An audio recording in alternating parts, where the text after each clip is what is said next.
بسم اللہ الرحمن الرحیم۔ محترم ناظرین، السلام علیکم۔ ایک یہودی کو رسول خدا صلی اللہ علیہ وآلہ وسلم سے چند دینار قرض واپس لینا تھا۔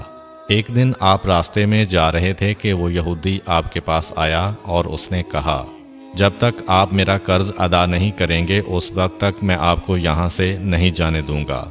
نبی اکرم صلی اللہ علیہ وآلہ وسلم نے فرمایا، اس وقت ادائیگی کے لیے میرے پاس کچھ بھی نہیں ہے۔ یہودی نے کہا، جب تک آپ میرا قرض واپس نہیں دیں گے میں بھی آپ کو یہاں سے جانے نہیں دوں گا۔ آپ نے فرمایا، اگر یہ بات ہے تو میں تیرے ساتھ یہیں بیٹھ جاتا ہوں۔ یہ کہہ کر آپ اس کے ساتھ بیٹھ گئے۔ جیسے جیسے وقت گزرتا گیا آپ کے صحابہ وہاں جمع ہوتے گئے۔ جب انہوں نے یہودی کی یہ جسارت دیکھی تو انہوں نے اس کو سزا دینے کا ارادہ کیا۔ آپ نے انہیں ہر طرح کی تادیبی کارروائی سے روک دیا اور فرمایا کہ تم دور چلے جاؤ۔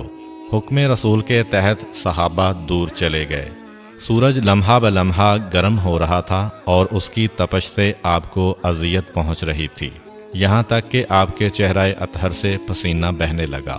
اس کے باوجود آپ نے کسی طرح کے غصہ کا اظہار نہ کیا اور کوئی سخت جملہ نہ کہا۔ آپ سارا دن وہیں بیٹھے رہے اور ظہر، عصر اور مغرب و عشاء کی نمازیں وہیں پڑھیں۔ پھر رات چھا گئی۔ آپ نے رات بھی وہیں بسر کی اور فجر کی نماز بھی وہیں پڑھی۔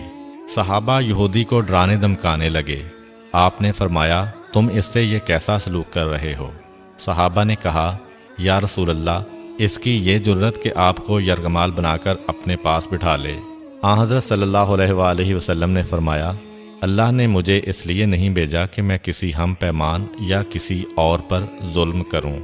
جب دن چڑھا تو یہودی نے کلمہ اسلام پڑھتے ہوئے کہا، اشہد ان لا الہ الا اللہ و اشہد ان محمدً عبدہ و رسولہ۔ میں اپنی دولت کا ایک حصہ راہ خدا میں دیتا ہوں۔ میں نے آپ کو اس لیے نہیں روکا تھا کہ میں آپ کی توہین کروں۔ اس ذریعے سے میں آپ کے پیمانہ صبر کو آزمانا چاہتا تھا، کیونکہ تورات میں نے آپ کی یہ صفت پڑھی ہے، محمد بن عبداللہ مکہ میں پیدا ہوگا اور طیبہ کی طرف ہجرت کرے گا۔ وہ تندخو اور سخت مزاج اور بیہودہ گوئی کرنے والا نہ ہوگا اور کوئی جھوٹی بات زبان سے نہیں کہے گا۔ اس طرح سے میں نے آپ کو یہاں رکھ کر اس بات کی تصدیق کی ہے کہ تورات نے بالکل سچ کہا تھا۔ رسول اکرم صلی اللہ علیہ وآلہ وسلم مبعوث برسالت ہونے کے 3 سال بعد تک خفیہ طور پر دعوت اسلام دیتے رہے۔ اس کے بعد اللہ تعالیٰ نے آپ کو حکم دیا کہ آپ کھل کر اللہ کا پیغام پہنچائیں اور لوگوں کو خدا کی طرف دعوت دیں۔ ایام حج شروع ہوئے تو پورے جزیرۃ العرب سے لوگ مکہ کی طرف آنا شروع ہوئے۔ نبی اکرم صلی اللہ علیہ وآلہ وسلم کوہ صفا پر چڑھے اور آپ نے بلند آواز سے فرمایا، لوگو، میں اللہ کا رسول ہوں، تم اللہ رب العالمین پر ایمان لے آؤ۔ لوگ آپ کی طرف متوجہ ہوئے اور انہوں نے تعجب سے یہ اعلان سنا اور سب کی خواہش ہوئی کہ وہ اعلان کرنے والے کو دیکھیں۔ پھر آپ صفا سے اتر کر مروہ آئے اور وہاں پر بھی آپ نے 3 بار یہی اعلان کیا۔ جب ابو جہل نے آن حضرت صلی اللہ علیہ وآلہ وسلم کا یہ اعلان سنا تو اسے سخت غصہ آیا۔ اس نے زمین سے ایک پتھر اٹھا کر آپ کی پیشانی پر مارا، جس سے آپ کی پیشانی زخمی ہو گئی، خون بہنے لگا اور آپ کا پورا چہرہ لہو لہان ہو گیا۔ اس کے بعد تمام مشرکین آپ کو پتھر مارنے لگے۔ نبی اکرم صلی اللہ علیہ وآلہ وسلم مجبور ہو کر کوہ ابو قبیس پر چڑھ گئے اور ایک چٹان کے پیچھے جا کر چھپ گئے۔ مشرکین نے بھی آپ کا تعاقب کیا لیکن آپ انہیں کہیں دکھائی نہ دیے۔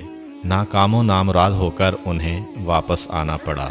اسی اثناء میں ایک شخص نے حضرت علی علیہ السلام کو اس واقعہ کی اطلاع دی اور کہا کہ میرا خیال یہ ہے کہ محمد مارے جا چکے ہیں، نعوذ باللہ۔ یہ سن کر حضرت علی علیہ السلام کو شدید دکھ ہوا اور آپ ام المومنین حضرت خدیجہ الکبریٰ سلام اللہ علیہ کے پاس آئے اور ان سے کہا، میں نے سنا ہے کہ مشرکین نے رسول خدا صلی اللہ علیہ وآلہ وسلم پر سنگ باری کی ہے اور بعض لوگوں کا یہ گمان ہے کہ نبی اکرم شہید ہو گئے ہیں۔ آپ